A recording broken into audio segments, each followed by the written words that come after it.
ఓం శ్రీ గురుభ్యో నమ. అక్టోబర్లో ద్వాదశ రాశుల ఫలితాలు ఏ విధంగా ఉన్నాయో ఒక్కసారి పరిశీలన చేయాలి. ఇవన్నీ కూడా గోచారరీత్యా చెప్పబడే ఫలితాలు అంటారు. గోచారరీత్యా కూడా మనకి ఒక్కొక్క గ్రహం ఒక్కొక్క ఫలితాన్ని ఇస్తూ ఉంటుంది. ఆ ఫలితాలు ఏ విధంగా ఉన్నాయో ఒక్కసారి మనం చూడాలి. ముఖ్యంగా ఏ ఏ గ్రహాలు ఏ ఏ రాశుల్లో సంచారం చేస్తున్నాయి, ఎవరెవరికి బాగుంటుందనేది ముఖ్యంగా మన రాశి ఫలితాల ద్వారా మనం తెలుసుకుంటాం. వృషభంలో గురువు, మీనంలో రాహు, కుంభంలో శని, కన్యలో కేతు, మిథున కర్కాటక రాశిలో కుజుడు, కన్యాతుల రాశుల్లో రవి బుధుల యొక్క సంచారం, తుల వృశ్చికంలో కూడా శుక్రుడు యొక్క సంచారం జరుగుతుంది. ఈ అక్టోబర్ నెలలో ద్వాదశ రాశుల వాళ్ళకి కొంతమందికి మంచి ఫలితాలు, కొంతమందికి చెడ్డ ఫలితాలు, శుభ అశుభ మిశ్రమాలతోటి కూడుకున్నది గోచారం. గోచారం అనేది సహజంగా ఏంటంటే వాళ్ళ వాళ్ళ రాశిని బట్టి మన నిర్ణయం చేయబడి ఉంటుంది. అందువల్ల కొంతమందికి మంచి చెడుల యొక్క మిశ్రమం ఏ విధంగా ఉంటుందో తెలుసుకుని దానికి కొన్ని పరిహారాలు చేసుకొని ముందుకెళ్తే మన లైఫ్లో ముందుకు వెళ్ళే అవకాశం ఖచ్చితంగా ఉంటుంది. మీనరాశి వాళ్ళకి అక్టోబర్ మాసంలో ముఖ్యంగా మనం చూసుకునేటట్లయితే కొన్ని గ్రహాల యొక్క కలయిక అనేది చాలా బాగుంటుంది. దానిలో మీనరాశి వాళ్ళకు వచ్చేటప్పటికల్లా శుక్రగ్రహం ప్రభావం వల్ల అనుకున్న పనులన్నీ కూడా కోరికలు నెరవేరటం. అంటే శుక్రుడు ఎక్కడ ఉంటాడు అని అంటే ఇక్కడ ముఖ్యంగా తులా వృశ్చిక రాశుల్లో ఉంటాడు. తులా వృశ్చిక రాశులు అంటే సప్తమ అష్టమాల్లో ఉంటారు. అంటే అష్టమ స్థానం అంటే 1, 2, 4, 5, 8, 9, 11 స్థానంలో శుక్రుడు మంచివాడు.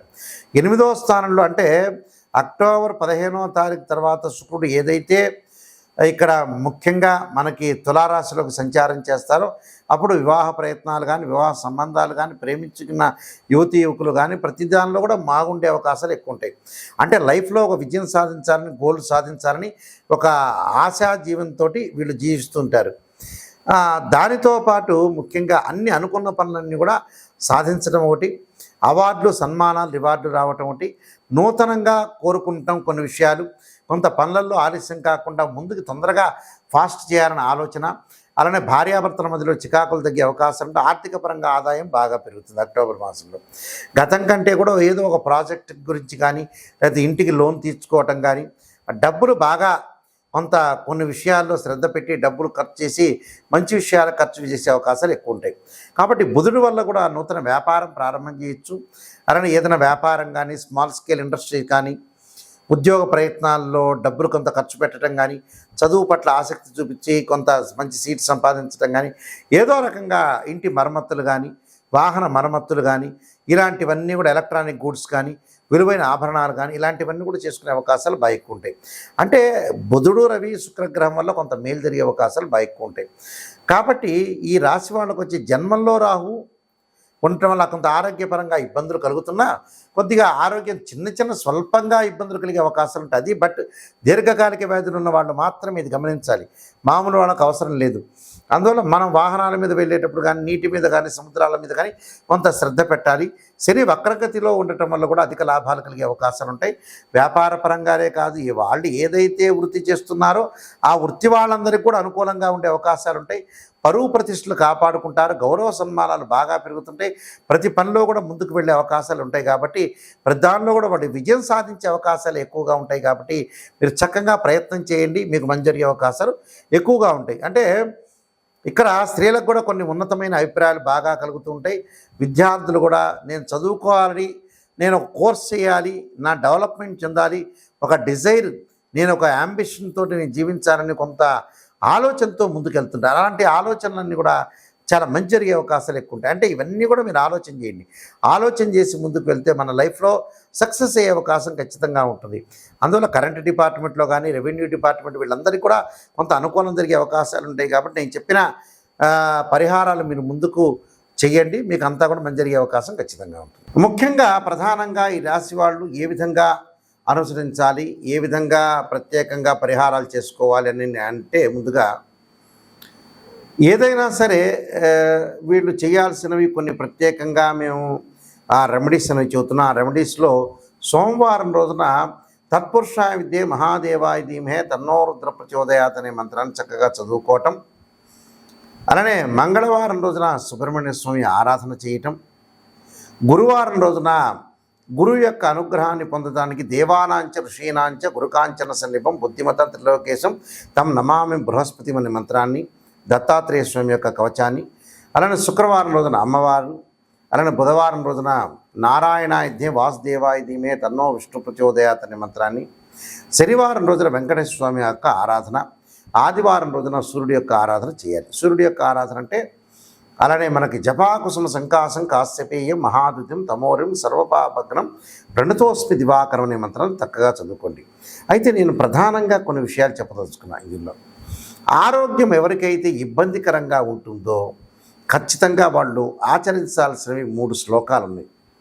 అవి శరీరే జర్జరీభూతే వ్యాధిగ్రస్తే కళేబరి ఔషధం జాహ్నవీతోయం వైద్యో నారాయణ అనే మంత్రాన్ని, అలానే రవి కుజ శని యొక్క పరిహారాలు చేసుకోవటం అంటే సూర్యుడి యొక్క ఆరాధన, అంగారకుడి యొక్క ఆరాధన, శని యొక్క ఆరాధన చేయాలి. శనికి ఏం చేయాలి? ఓం నమః శివాయ పంచాక్షరి చేసుకోండి, చిన్న సింపుల్ రెమెడీ. కుజుడికి వచ్చేటప్పటికల్లా తప్పకుండా అంగారకాయుద్ధే శక్తి చేస్తాయి ధీమే తన్నో భౌమో ప్రచోదయాత్ అనే మంత్రాన్ని కందులు దానం చేయండి. సూర్యుడికి వచ్చేటప్పటికల్లా రవికి సూర్య నమస్కారాలు చేయండి. అంటే ఆరోగ్యం బాగుండాలంటే ఈ 3 చేయాల్సిందే.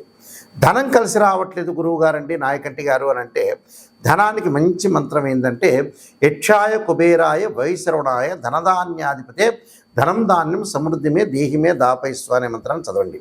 ఇది గురువుగారు చదవలేము అని చెప్తే ఓం కుబేరాయ నమః అని గురువారం రోజున గురు హోరలో కానీ ప్రదోషకాల సమయంలో సాయంకాలం పూట చదవండి. అలానే వివాహం కావట్లేదు, మా అమ్మాయికి అబ్బాయికి వివాహం కావట్లేదంటే ఖచ్చితంగా శుక్రవారం రోజున అమ్మవారికి రాజరాజేశ్వరికి కుంకుమార్చన చేయండి. ఆ కుంకుమార్చన కూడా తప్పకుండా కాత్యాయన విద్య కన్యాకుమార ధీమే తన్నో దుర్గ ప్రచోదయాత్ అనే మంత్రంతో కుంకుమార్చన చేయటం అనేది మంచిది. అలానే విఘ్నాలు జరుగుతున్నాయి అంటే గణపతిని ఆరాధన చేయండి. బుధవారం కానీ హస్తా నక్షత్రం రోజున కానీ గణపతిని గరికతో ఆరాధన చేయండి. వీలైతే సంకష్టాల చతుర్థి వ్రతం వస్తుంది, ఆ వ్రతాన్ని మీరు చేసుకోండి. ఓం గం గణపతి అయిన గకార అష్టోత్తరంతో మాత్రమే, మామూలు అష్టోత్తరం అవసరం లేదు. గం గకార అష్టోత్తరంతో మాత్రమే మీరు బుధవారం రోజున హస్తా నక్షత్రం గణపతిని ఆరాధన చేయండి. అంటే ఇవన్నీ కూడా అంటే ఉద్యోగ ప్రయత్నాల్లో విఫలమవుతున్నా, ఉద్యోగం రావట్లేదంటే సూర్యుడి యొక్క ఆరాధన చేయండి. సూర్యుడి యొక్క ఆరాధన ఎలా చేయాలి అంటే ఆదిత్యాయుధ్యే సహస్రమూర్తాయ ధీమే తన్నో సూర్య ప్రచోదయాత్, లేకపోతే ఓం సూర్యాయ నమః, లేకపోతే ఆదివారం రోజున తప్పకుండా మీరు చేయాల్సింది ఏంటంటే జిల్లేడు సమిధలు తీసుకొచ్చి ఓం సూర్యగ్రహాయ స్వాహ అంటే సూర్యగ్రహాయ స్వాహ సూర్యగ్రహ ఇదన్నమని ఆజ్యంతో నెయ్యితో హోమం చేయండి ఆదివారం రోజున. అంటే ఉద్యోగ ప్రయత్నాలు సఫలీకృతమయ్యే అవకాశాలు ఉంటాయి. అలానే విదేశాలకు వెళ్ళలేకపోతున్నారంటే రాహు యొక్క ఆరాధన చేయండి. ఎలా ఆరాధన చేయాలి? ఏదైనా సరే మినుములతో చేసిన వంటకాన్ని దేవాలయంలో ఇవ్వండి ఆదివారం రోజున. ఆదివారం కానీ శనివారం దేవాలయంలో ఇచ్చి భక్తులందరికీ కూడా పంచితే విదేశాలకు వెళ్ళే అవకాశాలు ఎక్కువ ఉంటాయి. మరి విద్యార్థులు ఎలా చేయాలి? విద్యార్థులకి చదువులో వెనకబాటుతనం ఉంటే దక్షిణామూర్తి శ్లోకాన్ని పఠించాలి. దక్షిణామూర్తి శ్లోకంతో పాటు సరస్వతీదేవి యొక్క ప్రార్థన, శనగలు దానం చేస్తే కూడా విద్యార్థులకి చదువు పట్ల ఆసక్తి పెరిగే అవకాశాలు ఎక్కువగా ఉంటాయి. స్త్రీలు కూడా భగవంతుడి యొక్క ఆరాధన, అమ్మవారి యొక్క ఆరాధన చేయటం వల్ల కూడా మనకు మంచి జరిగే అవకాశాలు ఖచ్చితంగా ఉంటాయి. నేను చెప్పిన విషయాలను కూడా మీరు పాటించండి, మీకు మంచి జరిగే అవకాశాలు ఖచ్చితంగా ఉంటాయి. సర్వే జన సుఖినో భవంతు.